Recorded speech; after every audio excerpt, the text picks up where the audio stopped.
Hello, and welcome back to part 10 of Vanquish, where we're going to be continuing in Act 3, and this is where we're introduced to the setting of the second half of Act 3, which is this giant motherfucker right here. This is the Kreon, and my god is this fucking ginormous. I love it. Like, this design is just so cool.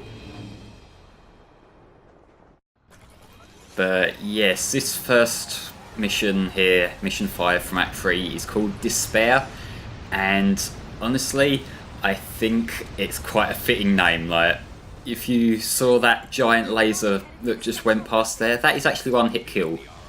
And granted, that's a little bit on the unfair side because like the game spawns you immediately in harm's way, and when you're just starting to get moving, you're probably gonna naturally sort of scan the area with your eyes first before you start moving.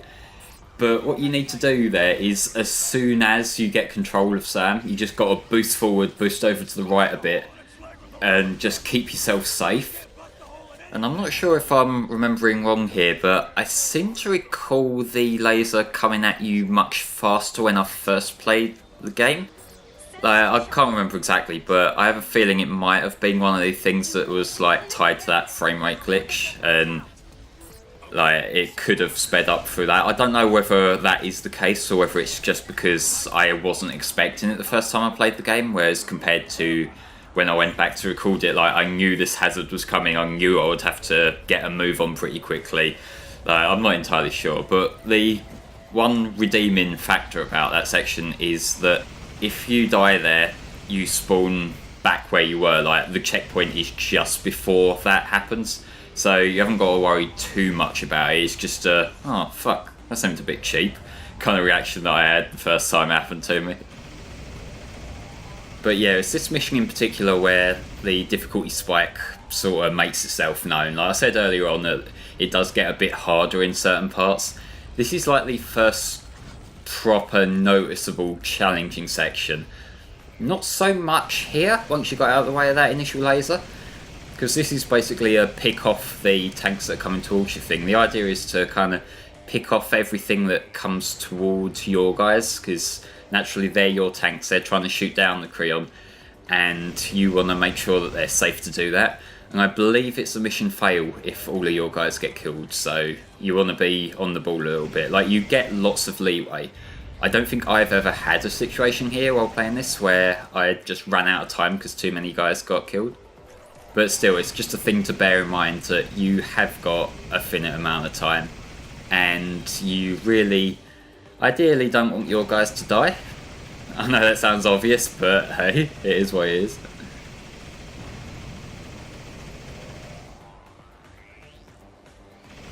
Them tank designs are the same tank designs that we saw in the mission a couple of missions ago, and the ones we fought back in Act 1.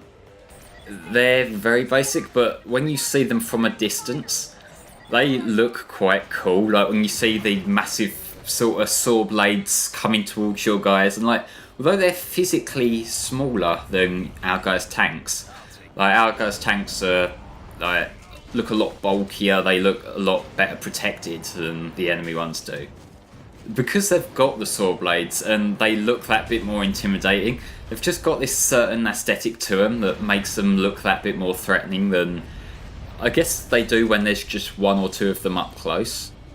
That is a weird thing to think about, actually, that a guy quite a way away is actually looks more threatening than when he's right up close, but it's probably because you've got this other way of attacking him when you're that distance away, because you've got your limited mobility, you've got the time pressure, and you've just got that turret there, so you can't really move, you've just got to try and aim properly.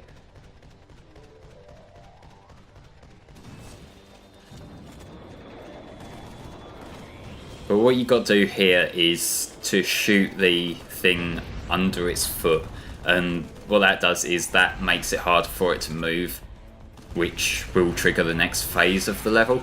So you got to essentially wipe out its mobility, because once it's stopped trying to like clamp down on you and crush you to death, then you've got a bit of better chance of, you know, getting a bit further, getting past it, and fighting some of the other guys that are going to spawn around here.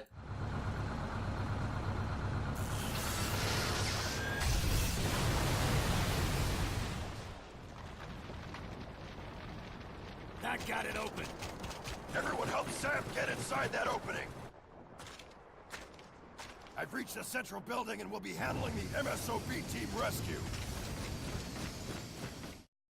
You're out of range to use the wire gun. Now look how many of those guys we have now. This is the difficulty spike I was talking about, because there are so many enemies in this little segment here. Like, look, as well as the guys on the floor, we got them ones on the fucking platform coming down from the Kreon. Like, Jesus, look, you've even got the big guys along with all the, like, red gorges going on there. There's a lot of fire damage going on here. And this is something else that I'm thinking the 360 and the PS3 probably were pushed to their limit trying to handle all of this. Because you think it's not just the environment with the giant mech and all the enemy placements and the movement and all that. You've also got the firepower going all over the place, all the bullets flying. And that's all stuff that's got to, you know, be processed. And this fucking idiot next to me, my teammate, he keeps standing up immediately in front of me. Like, after I've shot him in the back like 3 or 4 times, you'd think he'd get the hint, but apparently not. The teammate AI in this game, it's a bit on the dumb side. Like, they do help you out, but when it comes to just their basic movement logic, making sure that they're not doing stupid shit and getting themselves killed, they're not the smartest. Which, admittedly, that's not that big of a deal. Like, you're never really overly reliant on your teammates. Like, pretty much anything you might need to do, you can do for yourself.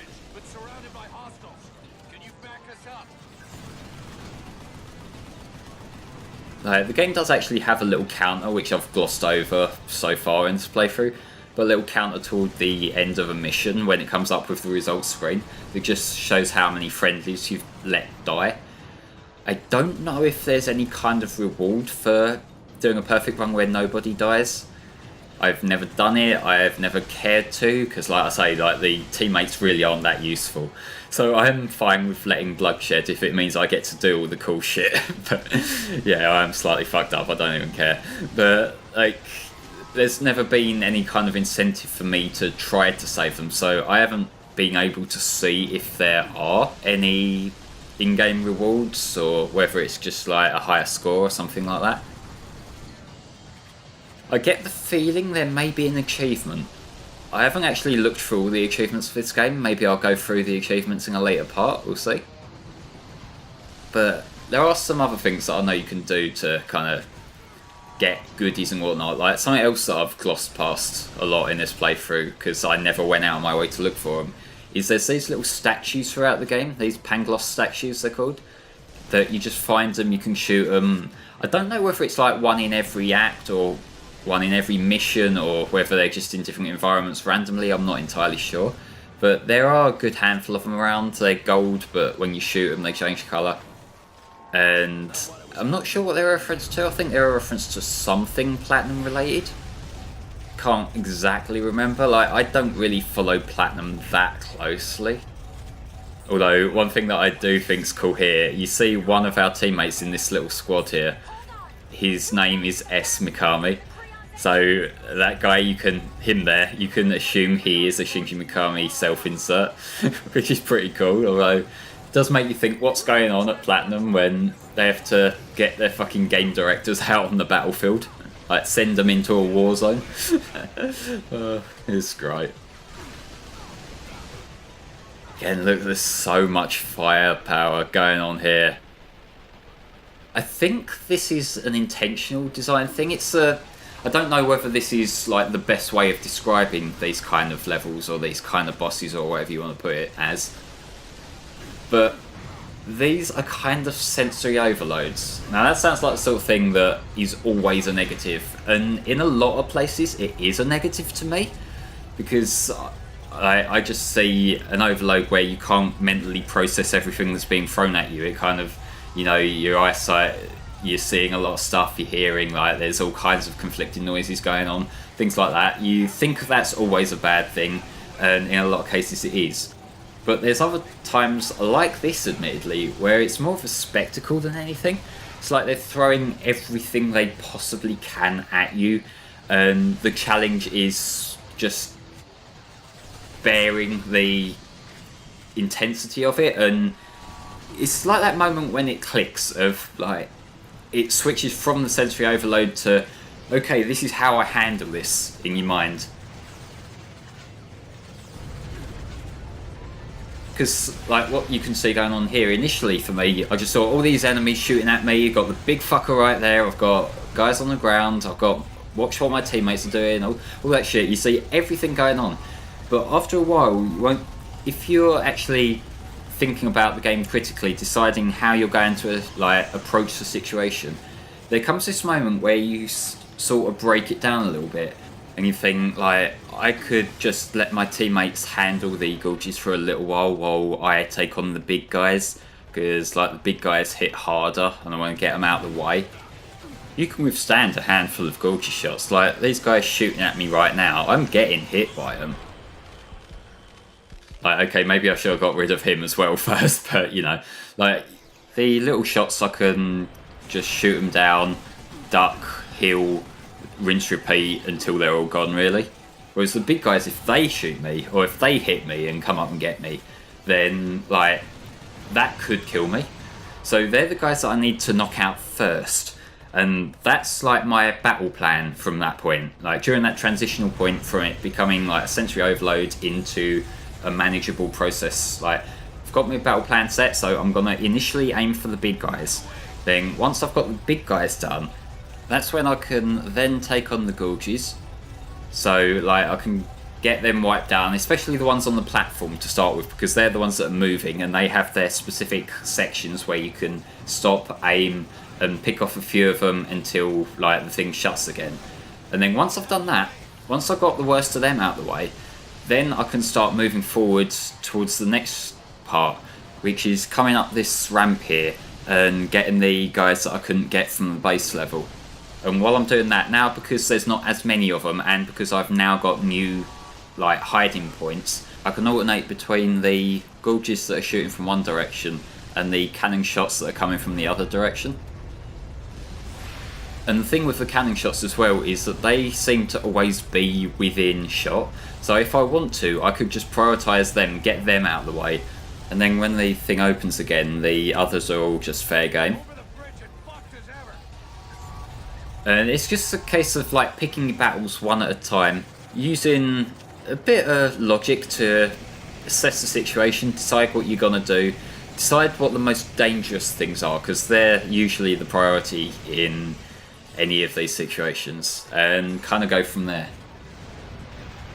I think what keeps the initial sensory overload as being manageable for me here compared to a lot of games is actually this game's art style. Particularly in this level here, because this level, you notice that the entire area is either grey or that soft grey blue. And so, like, the only visual intensity you get is from the amount of gunshots going around. It's not a case like where games can have lots of flashing lights, like loads of different colours, because that's where it gets a bit too much for me.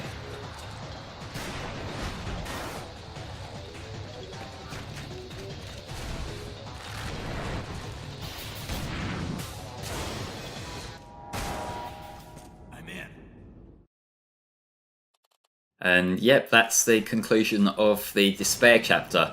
And to contrast with that, we're going to have what looks on the surface like a quieter mission.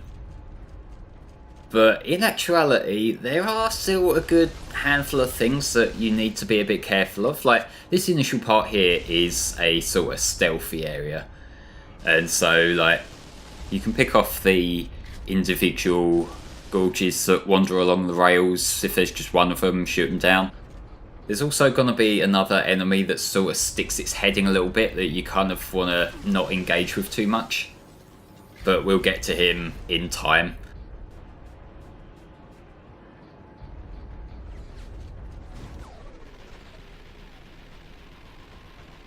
For the time being, it is pretty much a repeat of the monorail section from earlier on. If you remember that, there was that section where we were just standing on the monorail car.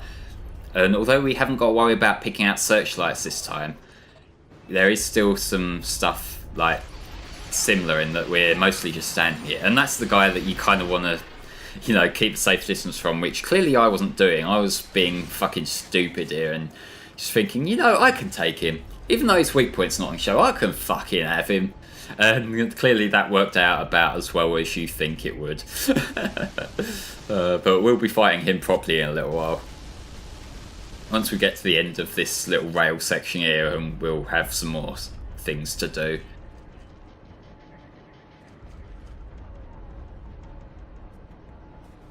But yeah, getting back to the sensory overload thing, which I know is a bit of a term I'm overusing here, but whatevs.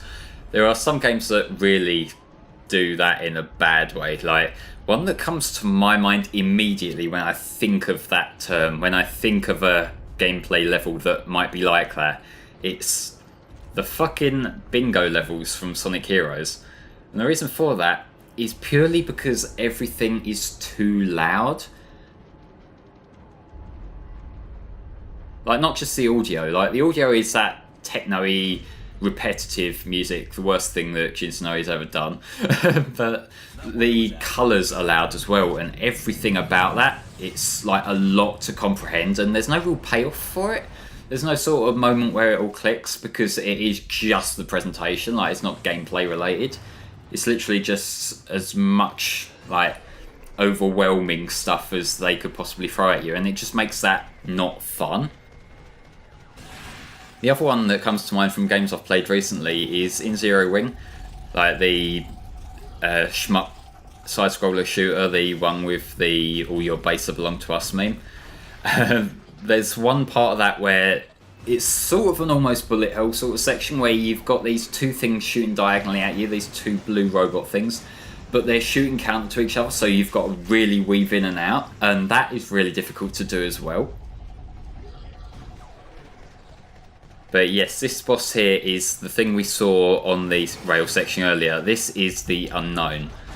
I think that is all we ever get to know it as, so it's not a thing like where we're going to find its identity later on in the game or anything like that. No, it's literally just the Unknown.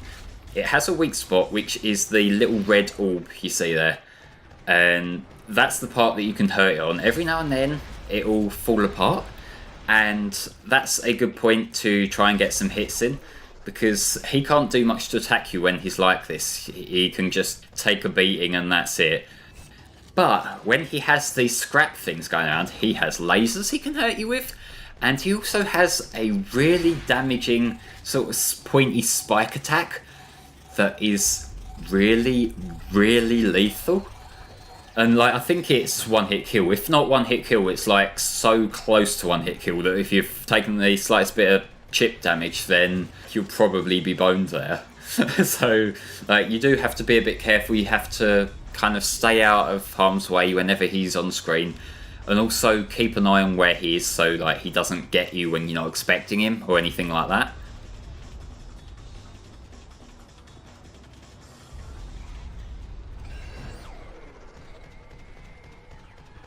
This is one thing where you can get some benefit by using the EMP grenades, which I didn't think of doing here. I've seen other people do it in their playthroughs, and it's quite a smart tactic.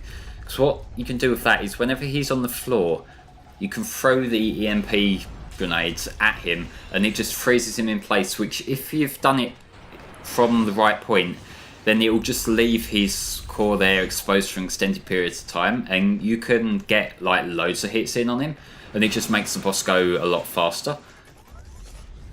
But that's him down. That's also, to my recollection, not the last we'll be seeing of him. There will be some more tight little rooms that we'll be fighting these in. And there's also one section where we'll be fighting a guy like that with some funky gravity physics going on. So that will be a fun little challenge when we get to it. We also get this other new kind of enemy in this section here. These guys move around a lot quicker than the other ones we're used to. They're sort of like a Gulgi in the damage they do, but where the Gulgis just sort of walk around, you know, the red guys, they just sort of walk around slowly. These guys can dash and jump around, and it makes them that bit more lethal. They can do a little bit of stealth damage where you're not quite seeing where they are, like you might be focusing on one and another comes in and gets you. And so you want to keep your eye out. You also want to make good use of the AR thingy so that when you stop time for a little bit, you can actually get a chance to aim at them. You're not really having to worry about like the motions of the other ones too much. The heart of the beast. You can travel through the ring, but don't get caught inside when the energy is cycling, or you and the suit will be atomized. This is the other gimmick from this mission. I think this is quite cool because this is the part where it really encourages you to make use of the boost properly. Like, not just in battle. Like, the boost for the most part its use is that when you're in battle and you're being shot at, you've got that moment of like freedom to get out of harm's way to kind of be a bit safe. Whereas now it's being used as a progression thing. It's like what you have to do, because if you just walk down here, normally you'll get killed by that laser thing, and as you expect, it's one hit kill. It's also one hit kills for the enemies that try to sneak up on you through it, which again, that's another bit of the AI being pretty dumb. Like, they know this place, like this is all on the Kreon, like it's their side's weaponry, so you think they'd know, maybe don't walk into the giant fuck you laser, but apparently they don't. And that's one thing like that I do think's really cool about this mission, is that the whole mission does take place on the Kreon. Like, the entire second half of the third act really takes place on the Kreon. And it's kind of cool that it sort of doubles up a little bit, because it's not just a level, it's also a boss. But it's not just a boss, it's also a level. The only example of that that's coming to mind, and even this is a real far cry from what is actually going on here, where you're sort of platforming around on bosses, is the more platform focused Colossi from Shadow of the Colossus.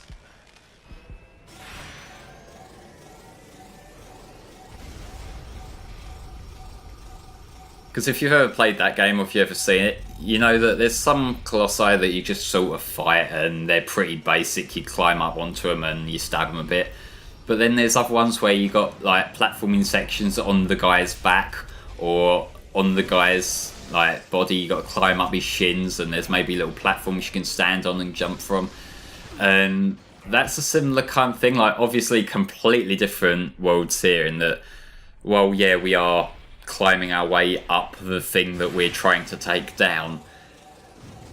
This is more level than boss, whereas the Colossi tend to lean more boss than level. But still, it's a similar kind of concept, like in world, so to say. Just instead of mythical creatures, we're fighting a giant robot.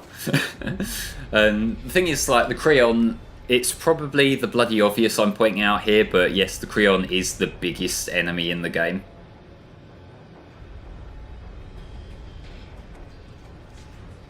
Like, the only other ones that come to mind as big fuckers really are like the Argus mechs, but them in themselves are fucking tiny compared to this. You think they're the sort of things that you can take down from the ground, whereas all we've been able to do from the ground for the Kreon is like shoot its foot so it can't walk.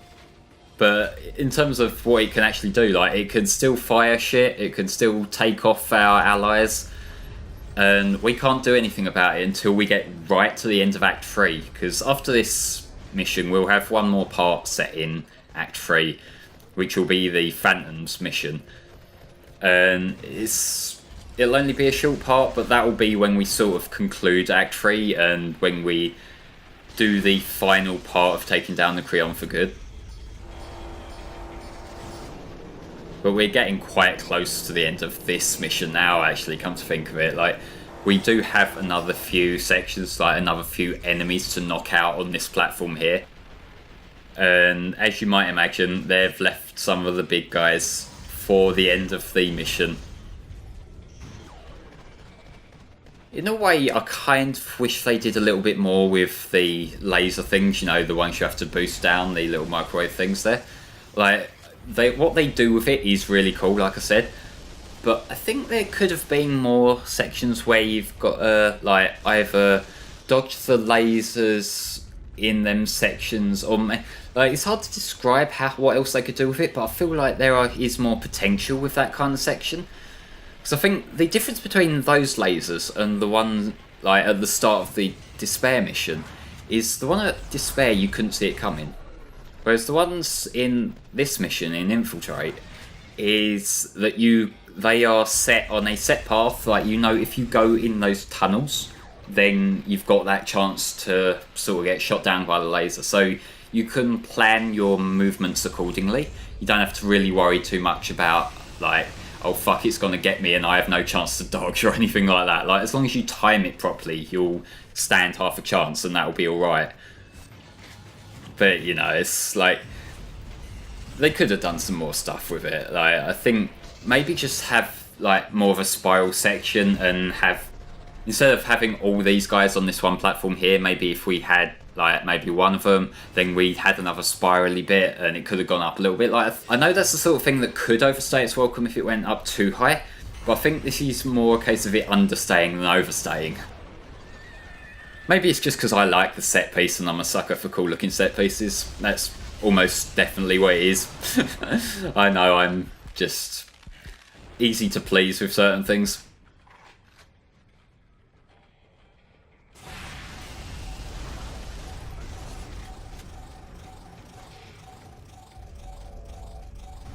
But ladies and gentlemen, join me next time where I'll be taking on Phantoms, the final mission from Act 3. Bye bye for now.